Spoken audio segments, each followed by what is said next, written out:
CCTV ফুটেজে দেখা যায় মঙ্গলবার সকাল 7:52 বাসায় প্রবেশ করছেন গৃহকর্মী আয়েশা। তার গায়ে কালো বোরকা। এরপর 9:36 বের হন তিনি।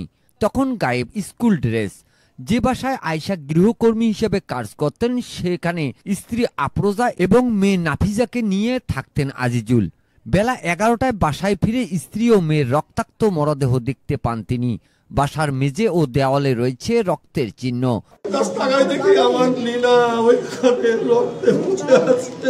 খবর পেয়ে ছুটে আসেন স্বজন ও প্রতিবেশীরা। সুষ্ঠু তদন্ত ও জড়িতদের আইনের আওতায় আনার দাবি তাদের। মুখ নাকি একটু পোড়া ছিল, গলা থেকে এই পর্যন্ত, অল্প বয়সী, সুন্দরী দেখতে। 3 থেকে 4 দিন আসছে, নিস্তালার গার্ডের মাধ্যমে রেফারেন্স নিয়ে কাজে আসছে। স্কুল ড্রেস পরে হিজাব পরে বের হয়ে গেল। সেই মেয়ে তো কখনো হিজাব পরেনি। দারোয়ান কি এটুকু কিছুই বুঝতে পারেনি? এদিকে ঘটনাস্থল থেকে হত্যায় ব্যবহার করা ছুরি উদ্ধার করা হয়েছে। আজ সিসিটিভি ফুটেজ পর্যালোচনা করে জড়িতদের গ্রেপ্তারের চেষ্টা করছে বলে জানিয়েছে পুলিশ। মেঝেতে এবং ওয়ালে অনেক রক্তের দাগ রয়েছে।